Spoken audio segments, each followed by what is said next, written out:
Hey, this is my 2016 gaming computer.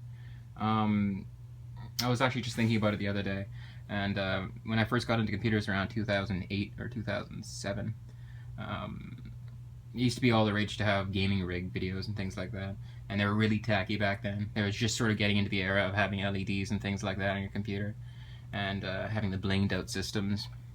But I was super into it at that point in time, but now I'm a little bit more cooled off and getting a bit older. But in any case, this is my rig.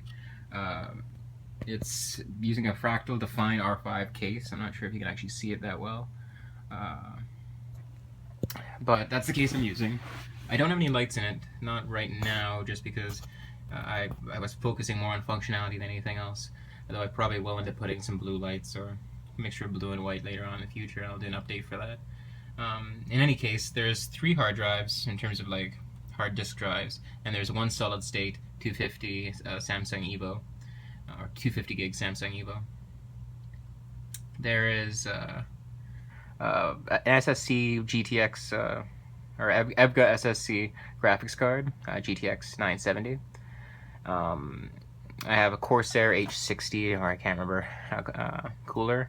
This has all been built sort of over a period of time for the last couple of months because I've kept swapping out bit cases and motherboards, not really ever being certain what it was that I wanted. But I came up with a pretty stock meme board, or a stock meme computer, considering it's like all basically what you'd recognize as being the like entry level expensive components. I got the Maximus V8 Hero, but there's a reason for all that.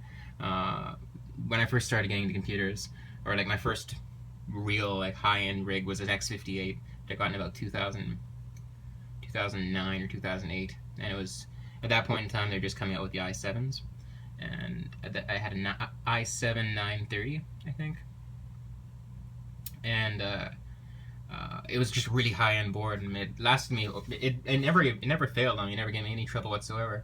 I just ended up replacing it at the 5 or so year mark, just because I wanted to see what computers had, or what had gone on in computers in the intervening years, because I'd sort of fallen out of it for a while. But in any case, I have Corsair Dominator RAM. I believe it's Corsair. It's Corsair Dominator 2400 megahertz RAM, which is or it's DDR4 2400, and which is good RAM. It's fairly stock. 2400 is about the average for what people buy in terms of DDR4, but realistically, I don't need anything better until I start moving all those hard drives onto SSDs, just like my main drive, which I probably will be doing. That's probably my next upgrade when I choose to upgrade, if I don't end up getting a 1070 rather than a 970, which sucks because I just spent 2 months ago. I just spent how much money in Canadian rupees to try and get that 970, especially the superclocked edition from EVGA, and it's a great card, but like, it's not even truly capable of doing 180p gaming, and like ultimately the next step in terms of my computer is probably going to be moving to 4K and 220 hertz, 240 hertz, whatever it is. I don't pretend to know everything. I definitely don't. But in any case, I actually switched out to 6600K, which is, I'm trying to sell right now. Not having a whole lot of luck because everyone else has moved on to bigger and better things. But you can actually see it. It's sitting inside the package for the i7. So there's my 6600K. Actually, it is actually a great processor, and I'm having some buyer's remorse from having just recently purchased a 6700K. I might have said that was 66 or 6700. This was 6600. That's 77. That's 6700. Yeah. Sorry, I can't talk. I just finished work.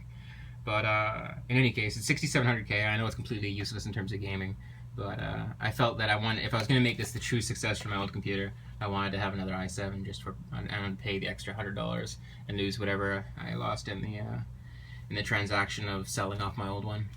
But yeah, honestly, what I might end up doing is, I'll just diverge from what I'm talking about just to mention this. I might actually end up keeping this and just build like a small mini ITX case or something like that, just for fun.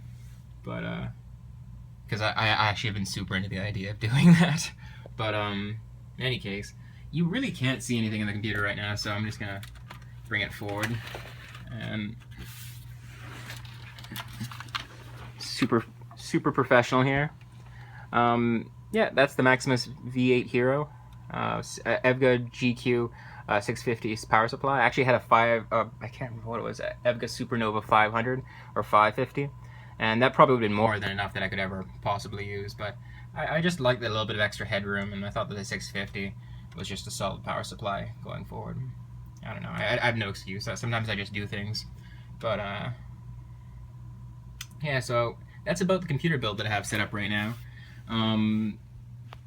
That's my 2-year-old or 3-year-old monitor, which is a good monitor, by the way. I can't remember the name of it. It's an Asus 24BQ or something. I can't remember. It's been too long. It's only you probably can tell because of the weird thing that it's doing in terms of the video here.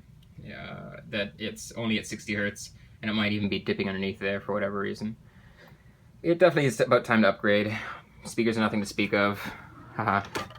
And I got a decent keyboard, Quickfire TK, old Razer Death Adder mouse, a custom mouse pad, which is from Arts Cow actually.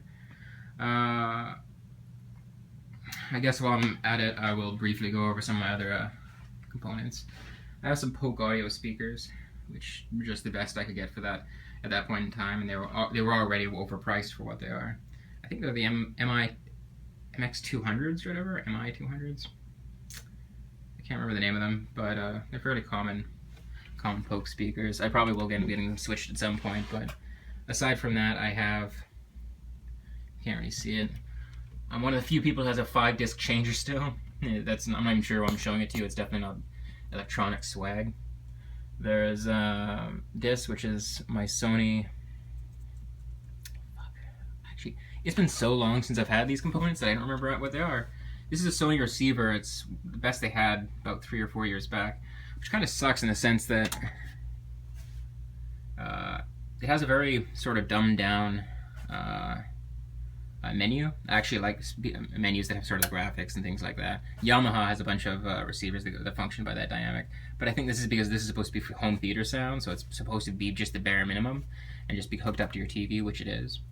But it definitely sounds amazing.